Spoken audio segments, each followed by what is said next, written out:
Alhamdulillah, wassalatu wassalamu ala Rasulillah, wa ala alihi wa sahbihi wa mawalah. Asyhadu an la ilaha illallah wahdahu la syarikalah, wa asyhadu anna Muhammadan abduhu wa rasuluh. Allahumma rzuqna al-adhana ar-rajihah, wal uqula ar-rashidah, wal quluba az-zakiyah. Rabbana shrah lana sudurana, wa yassir lana umurana, wahlul 'uqdatam min alsunina yafqahu qawlana. Rabbana zidna ilman, warzuqna fahma. Allahumma faqihna fid din wa 'allimna at-ta'wil. Assalamualaikum warahmatullahi wabarakatuh. Ahlan wa sahlan sahabat-sahabat sekalian. Dalam kajian pertama kita, alhamdulillah akhirnya launching program tafsir kita bersama dari kitab tafsir Al-Jalalain. Kitab ini ditulis oleh Al-Imam Jalaluddin Muhammad bin Ahmad Al-Mahalli dan Al-Imam Jalaluddin Abdurrahman Ibnu Abi Bakrin As-Suyuti. Oleh Al-Imam Jalaluddin Al-Mahalli dan Al-Imam Jalaluddin As-Suyuti. Oleh karenanya dinamakan kitab Tafsir Al-Jalalain. Di pertemuan pertama ini, perdana ini kita akan mengkaji wahyu pertama yang diturunkan kepada Rasulullah Shallallahu Alaihi Wasallam. Mari kita buka kitab Al-Maktabah Syamilah. Baik teman-teman sekalian, surah Al-Alaq adalah surah Makkiyah yang turun sebelum hijrah, terdiri dari 19 ayat. Mari kita baca bersama. A'udzu billahi minasyaitonir rajim. Bismillahirrahmanirrahim. Iqra bismi rabbikal ladzi khalaq. Baik, ayat pertama kita tafsirkan. Iqra, bacalah. Aujidil qira'ata, wujudkanlah aktivitas membaca, mubtadi'an, sambil memulai. Bismi rabbikal ladzi khalaq, dengan nama Tuhanmu yang menciptakan al-khalaiq, makhluk-makhluk. Di sini Allah memerintahkan Rasulullah SAW pada wahyu pertama untuk berliterasi, membaca Al-Quran. Membaca pada saat itu dengan menyebut nama Allah Subhanahu wa Ta'ala. Iqra bismi rabbikal ladzi khalaq. Di mana Allah adalah zat yang menciptakan al-khalaiq, seluruh makhluk yang ada di muka bumi, seluruh makhluk yang ada di dalam kehidupan kita. Maka kita diminta untuk berliterasi. Dan membaca di sini, jika disampaikan kepada kita secara lebih luas maknanya, itu mencakup membaca tanda-tanda alam, kekuasaan Allah Subhanahu wa Ta'ala, dan hal-hal yang ada di sekitar kita. Kita lanjut ke ayat yang kedua. Khalaqal insana min 'alaq. Kita tafsirkan. Khalaqal insan. Allah menciptakan manusia, al-jins. Maksudnya, seluruh jenis manusia, apapun manusianya. Satu jenis manusia seluruhnya diciptakan oleh Allah, min 'alaq, dari gumpalan darah. Di sini, 'alaqun atau 'alaqin ditafsirkan jam'u 'alaqatin. Dia adalah bentuk plural atau jamak dari lafaz 'alaqah, gumpalan darah. Wahiyal qit'atul yasirah minad damil ghalidh. Dan 'alaqah adalah potongan kecil dari darah yang tebal. Jadi seluruh kita manusia itu diciptakan oleh Allah dari gumpalan darah. Apakah kita sekarang seorang yang punya jabatan, kulit kita berwarna putih, hitam, merah, kita sekarang dalam status sosial, seluruh jenis manusia diciptakan oleh Allah dari gumpalan darah, gumpalan potongan yang kecil dari darah yang tebal, atau dari darah yang menggumpal. Nah, di sini teman-teman sekalian, maka wajar jika kita ingin berliterasi, mulai membaca, menambah wawasan dan berilmu, menjalani kehidupan kita memulai semuanya dengan nama Allah Subhanahu wa Ta'ala. Kita lanjutkan ke ayat yang ketiga. Iqra wa rabbukal akram. Kita tafsirkan. Iqra, bacalah. Ta'kidun lil awal. Lafaz bacalah di ayat yang ketiga ini menjadi suatu lafaz afirmasi atau lafaz afirmatif menguatkan perintah pertama. Di ayat yang pertama ada perintah Iqra bacalah, kemudian di ayat ketiga juga Iqra bacalah. Artinya berliterasi sangat penting dalam hidup kita. Rasulullah ketika akan mengemban risalah perubahan, yang dimana beliau sudah dari dulu sebagai seorang yang cerdas, Allah memerintahkan untuk membaca. Jadi ini adalah penguatan atau afirmasi dari arahan pertama, saran dan perintah pertama yaitu membaca. Bacalah. Warabbukal akram. Dan Tuhanmu adalah yang paling mulia. Zat yang paling mulia. Alladzi la yuwazihi karim. Yang tidak menyainginya seorang mulia pun. Yang tidak menyainginya seorang mulia pun. Artinya tidak ada seorang pun yang mulia di muka dunia, di dalam kehidupan ini, apakah dia seorang presiden, seorang kaisar, seorang Kisra, seorang Fir'aun, atau mungkin seorang influencer, atau seorang yang kita hormati, kita idolakan, tidak ada seorang yang mulia pun yang menyaingi kemuliaan Allah. Oleh karenanya di sini menggunakan lafaz al-akram, artinya zat yang paling mulia. Di sini diterangkan teman-teman sekalian, lafaz warabbukal akram itu adalah kedudukannya dalam bahasa Arab sebagai hal dari dhamir pada lafaz Iqra. Kata ganti pada lafaz Iqra anta. Dia menjadi kondisi yang diminta pada anta, yang dalam kondisi ini, dalam konteks ini adalah Rasulullah SAW. Rasulullah ketika membaca diminta oleh Allah dalam kondisi dan nuansa menghadirkan kesadaran bahwasanya Allah adalah zat yang paling mulia. Dengan begitu, kita akan dibimbing oleh Allah untuk mendapatkan ilmu dan wawasan. Karena Allah adalah zat yang paling mulia yang akan mewarnai perjalanan kita dalam menuntut ilmu dan memahami kehidupan dunia. Kita lanjut ke ayat yang keempat. Alladzi 'allama bil qalam. Tafsiran, alladzi 'allama yaitu zat yang mengajarkan al-khatta tulisan bil qalami dengan pena. Wa awwalu man khatta bihi dan manusia pertama yang menulis dengan pena adalah Idris alaihi salam, Nabi Idris alaihi salam. Kita lanjut ayat yang kelima. 'Allamal insana ma lam ya'lam. 'Allamal insan, Allah mengajarkan manusia, al-jins, seluruh jenis manusia. Jadi al-insan di sini adalah maksudnya jenis manusia, seluruh manusia, apapun posisinya, statusnya, kondisinya, berapapun usianya, seluruh jenis manusia, Allah mengajarkan mereka malam ya'lam, apa yang mereka tidak ketahui. Qabla ta'limihi minal huda wal kitabati was-sina'ati wa ghairiha. Nah, semenjak kita terlahir, Allah sudah mengajarkan kita, Allah menggerakkan diri kita bagaimana cara menggerakkan tangan, mengeluarkan suara, menghirup udara. Allah mengajarkan kita, mungkin kita mudah menangkap nama benda, kita bisa melihat dengan baik. Allah mengajarkan kita bahkan sebelum qabla ta'limihi, sebelum Allah mengajarkan manusia itu minal huda, petunjuk-petunjuk hidup, wal kitabah, cara menulis, wasina'ah, cara membuat sesuatu, produksi pabrik, wa ghairiha, dan lain-lainnya. Allah lah yang mengajarkan kita sebelum kita bahkan diajarkan kemudian oleh Allah berbagai hal yang lebih kompleks dan rumit. Maka wajar kita ketika akan membaca dan berliterasi, kita hadirkan Allah yang maha mulia. Kita lanjut ke ayat yang ke-6.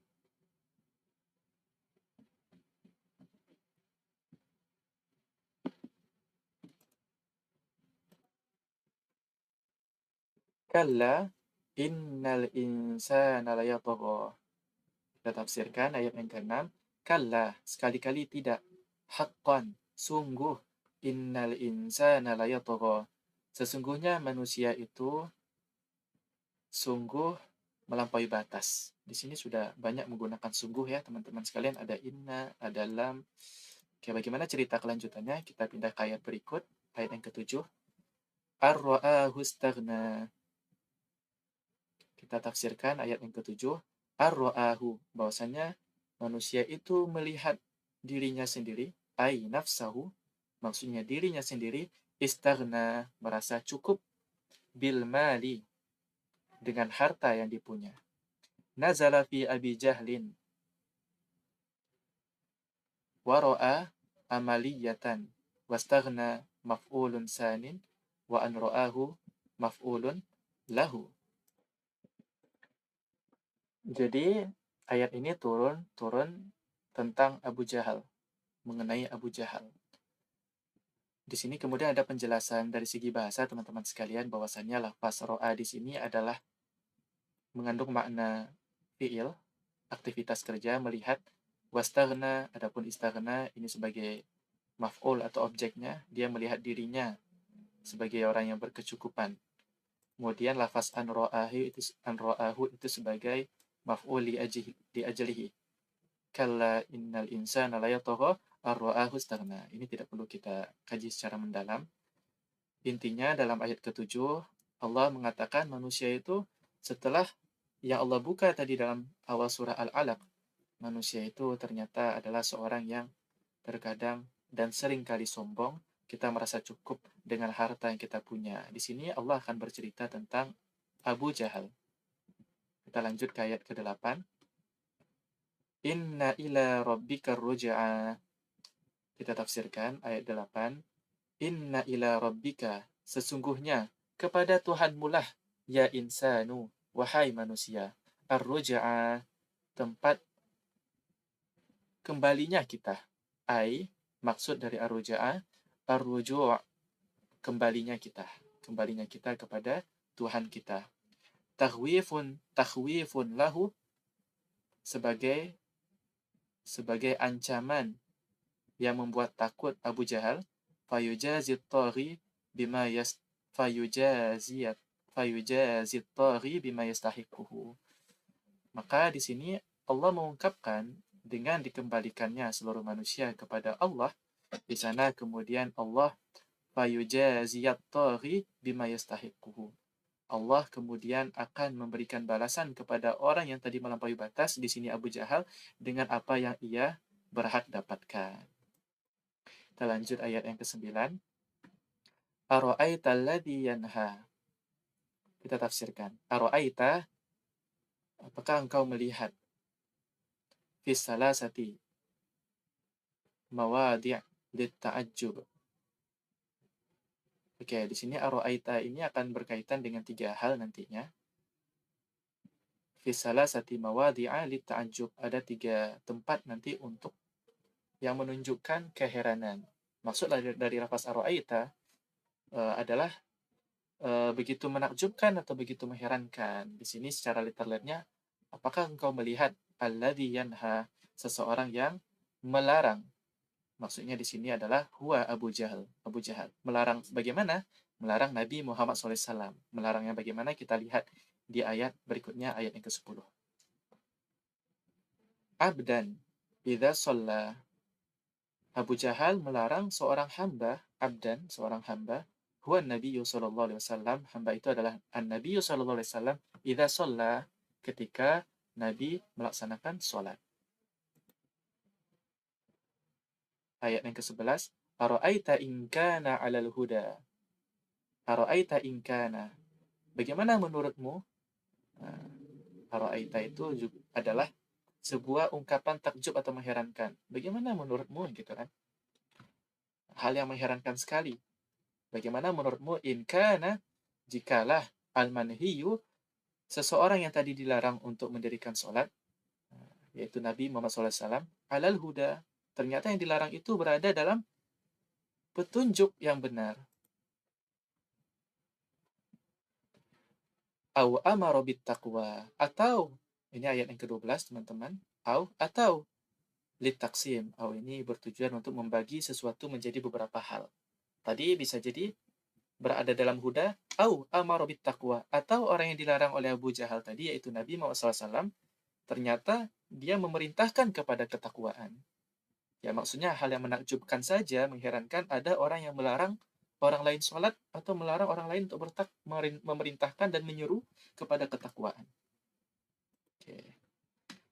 Ayat yang ke-13, ara'aita in kadzdzaba wa tawalla.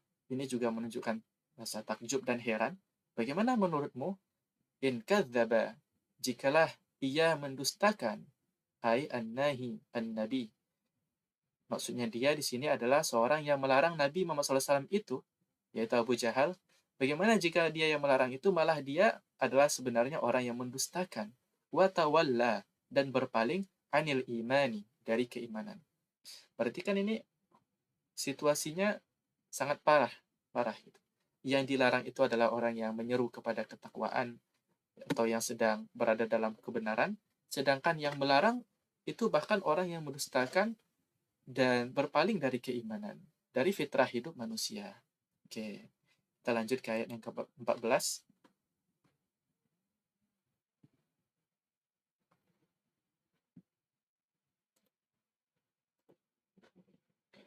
Alam ya'lam bi anna Allah yara. Kita tafsirkan, tidakkah ia mengetahui, maksudnya Abu Jahal tadi yang melarang, yang mendustakan, berpaling dari keimanan, kemudian dia mencegah atau melarang Rasulullah SAW yang sedang mendirikan sholat, yang ternyata berada dalam ketaatan, hidayah, dan memerintahkan kepada ketakwaan. Kata Allah, tidakkah ia mengetahui Abu Jahal itu, bi annallaha yara, bahwasanya Allah itu melihat. Melihat apa? Ma sadara minhu, melihat apa yang melihat perbuatan yang berasal dari dirinya, dari Abu Jahal itu. Ai, maksudnya, ya'lamuhu fayujazihi alaihi. Allah mengetahuinya sehingga membalasinya. Membalasinya apa yang ia lakukan itu. Jadi tidakkah Abu Jahal itu menyadari Allah mengetahui apa yang dia lakukan, kemudian niscaya Allah akan membalasi hal tersebut? Ai, maksudnya, i'jab minhu. Takjublah kamu, heranlah kamu terhadap Abu Jahal ini. Ya mukhatab, wahai lawan bicara. Maksudnya, wahai Muhammad, min haisu, di mana, dari segi mana, nahyuhu anis salati, wa min haisu annal manhiya alal huda, amirun bittaqwa, wa min haisu annan nahiya mukadzibun mutawallin anil iman. Nah, apa yang perlu kita takjubkan? Apa yang perlu ditakjubkan oleh Nabi Muhammad SAW? Di sini Allah menjelaskan, tidakkah gitu kan Abu Jahal ini mengertilah sedikit atau tahu dia bahwasanya Allah melihat. Takjublah engkau wahai Muhammad, di mana yang pertama Abu Jahal itu melarang dari sholat. Kemudian yang kedua, yang dilarang itu atau Rasulullah SAW itu berada dalam petunjuk dan memerintahkan kepada ketakwaan. Kemudian dari segi bahwasannya yang melarang itu ternyata Abu Jahal itu adalah seorang yang mendustakan, lagi berpaling dari keimanan. Maka ini adalah hal yang sangat mengherankan. Alam ya'lam bi annallaha yara. Bi annallaha yara. Tidakkah ia mengetahui bahwasanya Allah melihat?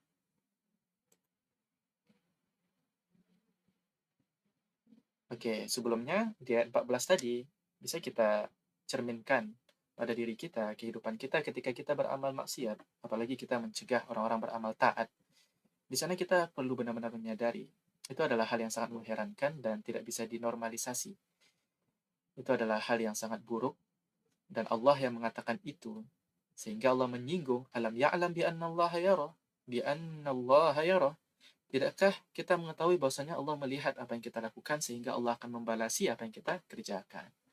Kita lanjutkan ayat yang ke-15. Kalla la illam yantahi lanasfa'an bin nasiyah. Kalla, sekali-kali tidak. Radu'un lahu, sebagai pembuat jera bagi Abu Jahal. Lain, jikalah, lam qasam. Jadi lam ini sumpah, sungguh sumpah gitu, demi Allah, jikalah lam yantahi, Abu Jahal tidak berhenti, amma huwa alaihi minal kufri, dari sesuatu yang dia berada di atasnya berupa kekufuran, lanasfa'an bin nasiyah. Maka niscaya kami akan mencabut ubun-ubunnya. Maksud dari lanasfa'an bin nasiyah, lanajurranna binasiyatihi ilan nar. Kami akan menggiring, menarik ubun-ubunnya menuju neraka.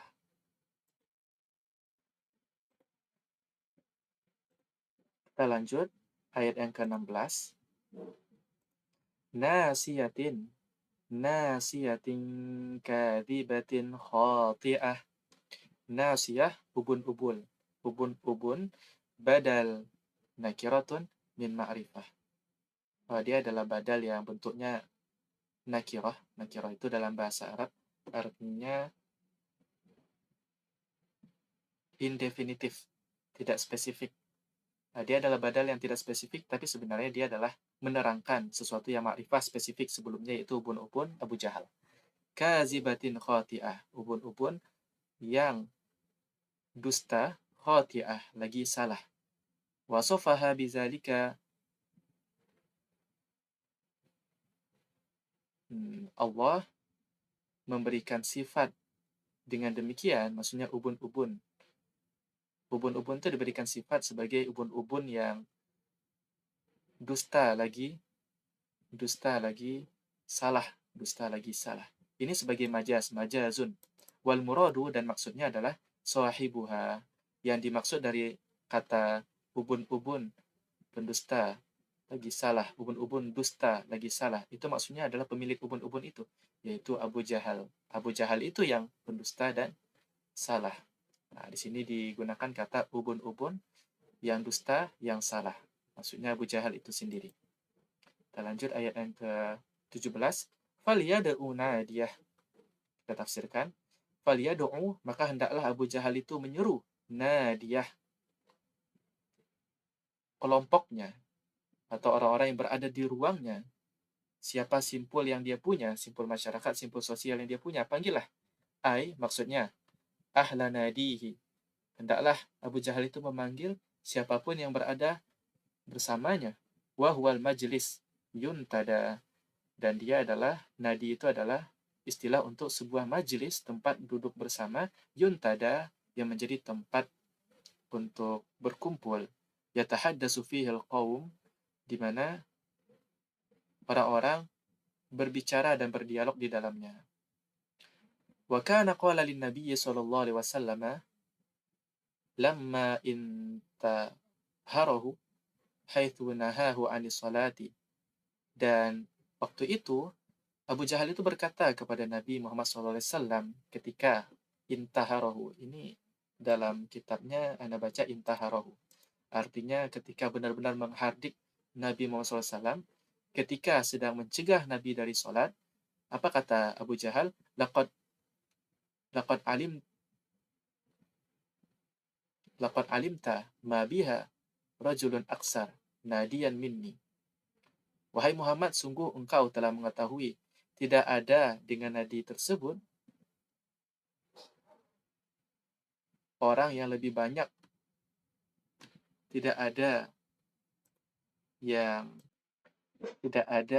yang di Mekah gitu. Di Mekah itu tidak ada, atau di kaum Quraisy itu tidak ada rajulun, seorang pun, aksaru nadian, yang lebih banyak kelompoknya, orang-orangnya, pendukungnya, atau simpul sosialnya, minni, daripadaku, kata Abu Jahal. La'amla'anna 'alaika hadzal wadiya, sungguh niscaya aku akan penuhi atas dirimu lembah ini, in syi'ta, jika engkau ingin, khailan jurdan, kuda-kuda perang, warijalan murdan, dan lelaki pemuda-pemuda tangguh untuk perang. Maksudnya di sini Abu Jahal menyombongkan diri. Maka kata Allah, falyad'u unadiyah. Panggillah siapa simpul sosial atau yang dia kenal, seluruh manusia yang dia kenal.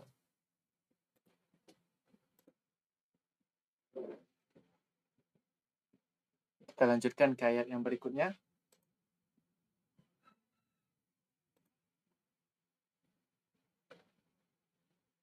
Sanad'u zabaniyah, maka kami akan memanggil az-zabaniyah, kata Allah. Ayat ke-18, maka kami akan memanggil az-zabaniyah. Siapa itu az-zabaniyah? Al-malaikatu al-ghiladu. Di sini karena dia badal, berarti kita bacanya sanad'u az-zabaniyah al-malaikata al-ghiladu syidada. Malaikat-malaikat yang kasar, yang kuat, li'ihlakihi, untuk menghancurkan Abu Jahal. Kama fil hadith, sebagaimana dalam hadis, lauda'a nadihi, jikalau Abu Jahal memanggil kaumnya atau orang-orang yang berkumpul bersamanya, atau lauda'a nadiyahu, bagaimana lafaznya?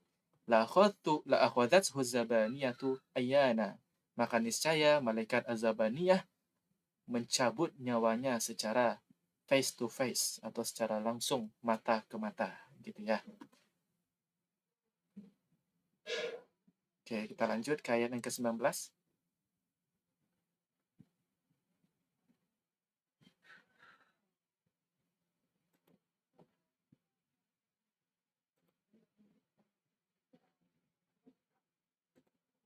Ayat yang terakhir Allah berfirman, "Kalla la tuti'hu wasjud waqtarib." Kalla, sekali-kali tidak, radu'un lahu. Ini sebagai pembuat jera bagi Abu Jahal. La tuti'hu, wahai Muhammad, jangan sekali-kali taat, ikuti. Jangan sekali-kali ikuti keinginan Abu Jahal, ya Muhammad, wahai Muhammad, fi tarkis shalah, dalam bentuk meninggalkan sholat. Namun sebaliknya, wasjud, tapi sujudlah, sholli lillah, sholatlah untuk Allah, wahai Muhammad, waqtarib, dan mendekatkan dirilah minhu dari Allah Subhanahu wa taala, mendekatkan dirilah kepada Allah Subhanahu wa taala bi taatihi, dengan taat kepadanya. Oke, kita selesai dari tafsir Al-Jalalain, teman-teman sekalian. Dari surah Al-Alaq ini, ayat 1 sampai 19 kita mendapatkan kesimpulan bahwasannya di dalam perjuangan kita mesti memulainya dengan membaca, berliterasi. Kemudian kita akan menemukan dalam hidup kita orang-orang yang merintangi perjuangan kita untuk berjuang menjadi muslim yang lebih baik, berjuang untuk ketaatan, menyeru kepada kebaikan, maka ketahuilah Allah memegang ubun-ubunnya. Siapapun ia, Allah yang maha mulia, Allah yang maha kuat, memiliki malaikat Az-Zabaniyah yang siap sewaktu-waktu bertemu face to face untuk mencabut nyawanya. Nah, maka kita diminta oleh Allah, jangan sampai orang-orang yang mencegah kita dari sholat, mencegah kita dari kebaikan, membuat kita berhenti. Bahkan sebaliknya, kita mesti merasa heran. Bagaimana mungkin ada orang seperti itu? Ada seorang yang taat, memerintahkan kepada ketakwaan, ada seseorang yang berada dalam hidayah, kebenaran, kemudian ada seorang yang mendustakan dan berpaling dari keimanan, melarang orang itu untuk beribadah. Ini adalah suatu hal yang sangat aneh. Maka kita tidak perlu hiraukan, sebaliknya, sholli lillah, tetaplah solat kepada Allah, berdoa kepada Allah, dekatkan diri kepada Allah, tetap lakukan ketaatan kita. Ila liqa fil liqa'il qadim. Sampai jumpa di pertemuan berikutnya. Subhanakallahumma bihamdika asyhadu an la ilaha illa anta astaghfiruka wa atubu ilaik.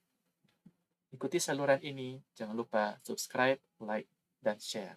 Wabillahi taufiq wal hidayah. Mohon maaf atas kurang dan salah. Sampai jumpa lain waktu. Assalamualaikum warahmatullahi wabarakatuh.